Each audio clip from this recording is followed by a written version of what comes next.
Hello guys, আসসালামু আলাইকুম। This is Sajid Rubel and welcome to my new blog. তো অনেক দিন ধরে ভাবছিলাম পরিবার নিয়ে শহরের কোলাহল থেকে একটু দূরে প্রকৃতির কাছাকাছি কোথাও ঘুরে আসা যাক। বিকেলবেলার স্নিগ্ধ আলো আর সমুদ্রের গর্জন দুটোই মনকে এক অদ্ভুত অশান্তি এনে দেয়, সরি, শান্তি এনে দেয়। তো কথা না বাড়িয়ে চলুন শুরু করা যাক আমাদের মূল ব্লগ।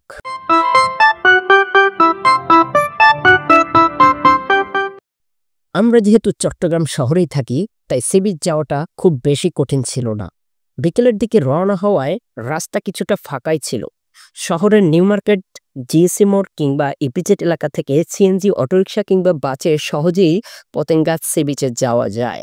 সিএনজিতে গেলে ৩০ থেকে ৪০ বা ৪৫ মিনিটের মধ্যেই পৌঁছে যাবেন, আর ভাড়াও বেশি একটা না। পতেঙ্গা সৈকতে পৌঁছাতেই দেখা মিলল এক কোলাহল পরিবেশ এবং খুবই ফ্রেশ একটা খোলামেলা জায়গা। তো কিছু দূর যেতে হবে আমাদের, কারণ বাস বা সিএনজি আপাতত এটুকু পর্যন্তই আসবে, বাকি পথ একটু হেঁটে যেতে হবে। ধরেন ২-৩ মিনিটের মতো পথ হবে। বিচে নামার আগেই সামনে পড়বে একটা গোল সার্কেল বা চত্বর, যাই বলেন না কেন। যেহেতু ফুলের বাগান আছে এটার ভিতরে, তাহলে একটু ঢোকাই যাক এখানে। ঢুকতেই আপনার মন অনেকটা আরো ফ্রেশ হয়ে যাবে, কারণ রকমারি ফুল দেখবেন এটার মধ্যে। আই মিন, গাছ ফুলের কথা বলছি। তো আড্ডা দেওয়ার জন্য এটা আসলে খুব একটা ভালো প্লেস।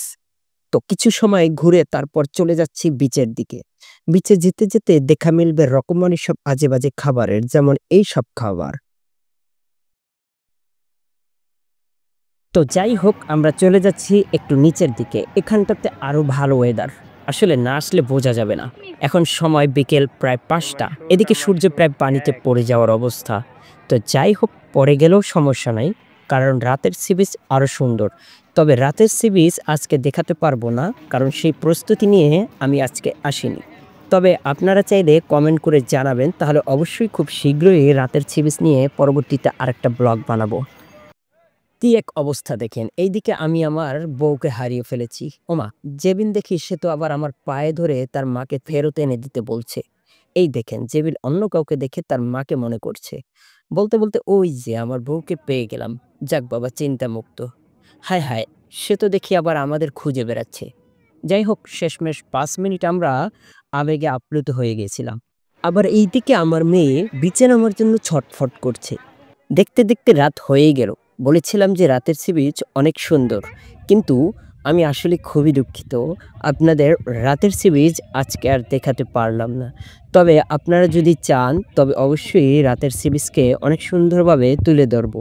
সেজন্য আপনাদেরকে অবশ্যই কমেন্ট করে জানাতে হবে। তো দর্শক, আমাদের বাসায় চলে যাওয়ার সময় হয়ে গেছে। ইতিমধ্যেই বাস স্ট্যান্ডে এসে গেছি এবং অলরেডি বাসে উঠে পড়েছি। তো আপনাদের যদি ব্লগটি মোটামুটিও ভালো লেগে থাকে, তাহলে অবশ্যই লাইক, কমেন্ট এবং শেয়ার করবেন। আর হ্যাঁ, অবশ্যই চ্যানেলটি সাবস্ক্রাইব করবেন। ভালো থাকবেন। আল্লাহ হাফেজ।